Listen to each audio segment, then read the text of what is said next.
Social media management is notorious for being high pressure, competitive, and changing literally every day, which is why it isn't surprising that most social media managers get burned out within the first 2 years. So how do you keep going? How do you stay up with the latest updates, protect your mental health, and build a successful social media management business that supports your lifestyle goals? Whether that's working from home with your kiddos or jet setting around the world, that's what this show is all about.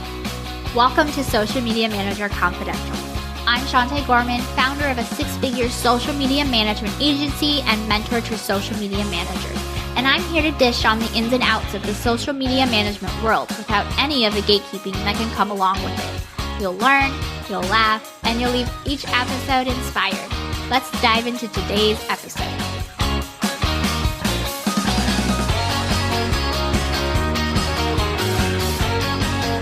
Hi there, welcome back to another episode of Social Media Manager Confidential. If this is your first episode, a special welcome and shout out to you. Thank you so much for tuning in. And if this is not your first episode and you're coming back every single week, thank you so much for being here and letting me know what you love about the show. I get a lot of questions on social media and inside my community, and the last time I did one of these, it was one of my top 5 episodes. So I wanted to do another episode for you where I answer your questions in detail. We have some questions that I hear quite a bit. Others are very specific, but I thought you might find helpful. So let's dive in. So Punchy recently asked me, I just had my first client ask me a few days ago if he had any jobs come through by social media. I told him and explained that there weren't any yet due to the fact that he had just started and it's his first month. But he told me that if there weren't any jobs, he wants to close the deal and not pay for the next month. Has this ever happened to you? Yes, this is actually very common for new social media managers, and there's a few issues and solutions that I can offer you. So if you're experiencing this, the first thing that you can try to do is set realistic expectations with your clients.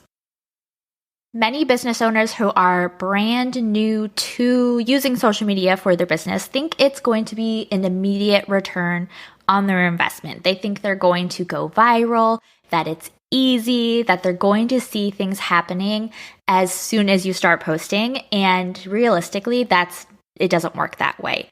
So have data to show them, use some statistics, do some research on people that are within their industry, their competitors, so that you can compare and show them what's actually happening, what engagement they should be receiving, reach, like all of the things, and then let them know that it typically takes at least 90 days minimum to get any sales or jobs coming from social media. Typically, I see it being about 3 months to 6 months before they really start seeing an impact, but it takes a little bit of time to get things rolling. So if you're dealing with that, that could be a good way to handle it. Now, another thing I would mention with this situation is have a contract. And this contract, I recommend to have at least a 3-month retainer where they agree to work together for a minimum of 3 months, and then it will auto-renew if they don't give you a written notice within a certain time span. But that way they know, like, hey, this is an agreement that we're going to stick around with. We're going to stick and see if it works. And they're not going to bail after that first month. Ideally, they'll start to see a little bit of something in the first month. It's not going to be sales, but it will be more traction on their content, on their social media, more traffic to their website. But again, it does take a little while to actually start seeing things. So that can kind of help make them stick with you, stick it out in the interim.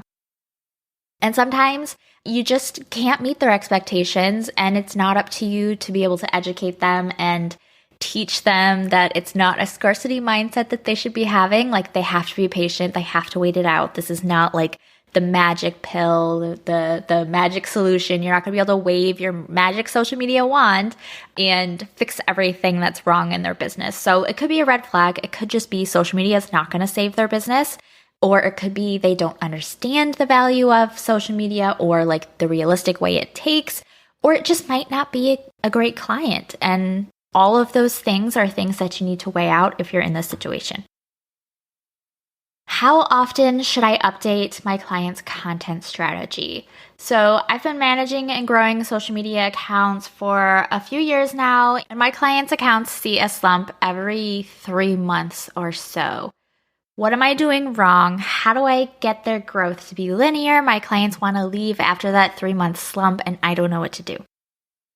This is very common, and I will say that I've been a social media manager for almost 5 years now, and there is a pattern that I have seen, and it looks a little bit like kind of like the stock market, if you're familiar with that. So there's ups, there's downs, and it's kind of a zigzag, right?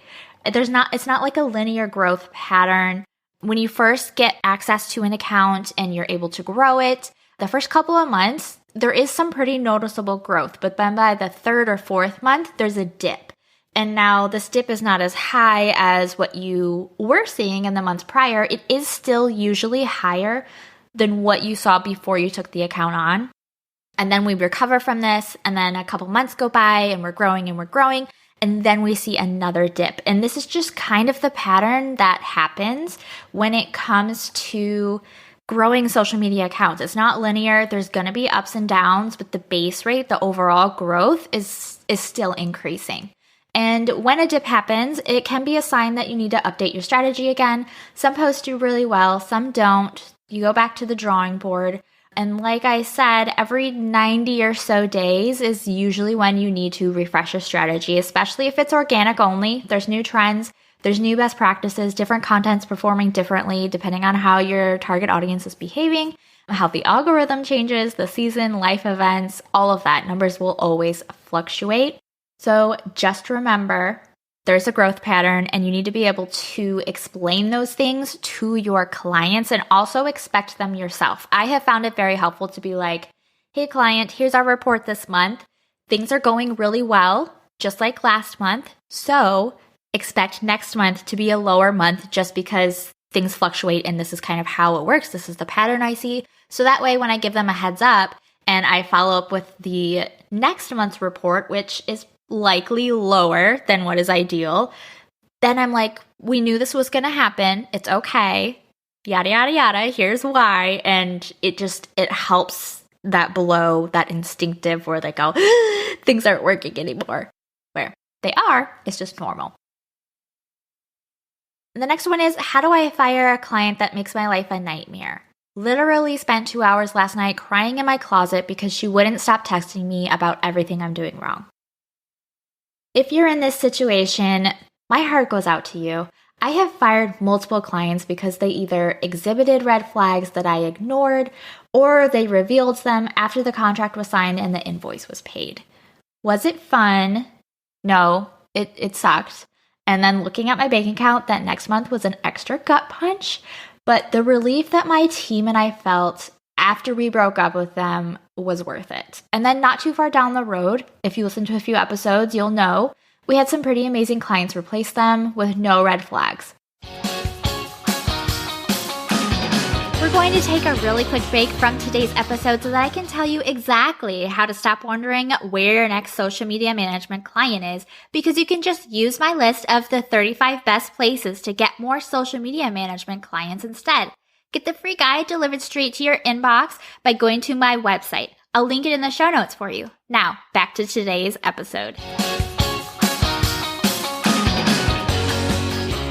While it isn't a fun situation and nobody wants to have to go through it, taking on a bad client is a lesson most of us have to learn the hard way, and some of us more than once, myself included. Consider it part of your growth journey. Making mistakes is how we learn to be better social media managers and business owners. So if you do need to fire a client, here is what I would do. Sometimes we don't have the luxury to turn these clients down, but when we do, when we can either replace them or just tell them that it won't be a good fit, that's when you're thinking like a smart business owner that has something that's going to last more than a year or two. Usually when a social media manager gets burnt out, they close down their business within the first 2 years. It's because they start working with clients that are red flag clients, and they just get stuck in this cycle of negativity and hating what it is that they do because of who it is that they're working with. It is tough, but it's not worth compromising your boundaries, mental health, time with your loved ones, your self-confidence. It can really destroy you and lead to burnout that is chronic, like years and years and years of it. So what I want you to do is to empower yourself to break free from this. And what I want you to do first is give the client a chance to adjust their behavior, which means we're going to have a very polite and professional conversation using we language. So like, we noticed that this would be a better workflow for us if maybe we did this instead of doing this. You're promoting that you're a collective team with them. This is like a group effort, group project that you're working on, and let them know maybe what they could do instead for this behavior. If things improve after this conversation, then the relationship could be salvageable. But if things are still a nightmare or they're not receptive to anything like this, it's time to break up. And during this very professional and very polite chat, I would include things like why you're ending the contract early, professional recommendations for what they can do next, or if there's someone else that would be a better fit, or if they need to hire like an entire agency to take on all of the things that they're wanting. And then information about the next steps, like when are you offboarding them, what happens with posts in the interim, things like that. Also, this is a reminder, if you have contracts, which I always recommend using lawyer drafted contracts, include an early termination agreement in your contract just in case this icky situation arises. And if you are in the situation where you can't fire this client yet, do everything you can to find a new client that could replace their income for you and then fire them. It'll be a little hairy. It'll be difficult to manage all of them at the same time, but that's the only way to really break free of this successfully, is to replace that income that you need so that you can get away. Now, I did have a post, I had a reel that I shared that was kind of joking around where you're ending the call with the one client that pays well, but they're the reason you cry every day. And I had a lot of great feedback on Instagram that I wanted to just kind of share with you. And there were so many people who said that they said no to that client. Was it tough? Totally, but I'm glad I chose my sanity. Others said so accurate and happens far too many times. Another one said, I'm coming over with a glass because I'm pouring a glass of wine after getting off of the call. Someone said, bring on the tequila. Definitely been there. Too real. It's the best feeling. They immediately want the invoice sent and they're ready to get started. I think maybe that person didn't totally understand what the joke was, because I don't recommend working with someone who makes you cry. We all have experienced this a time or two. It helps you learn your worth and where to invest your abilities. I just offboarded a client due to this. My mental health is not worth it. So there's a lot of it. And I'll link to the post in case you want to browse through there as well, so that you can help yourself feel better and know that you're not alone. The next question was, how do you recommend creating content for a client if it's not in person? Trying to get her to create videos for me every week is like pulling teeth, and then she's upset that nothing gets posted on schedule.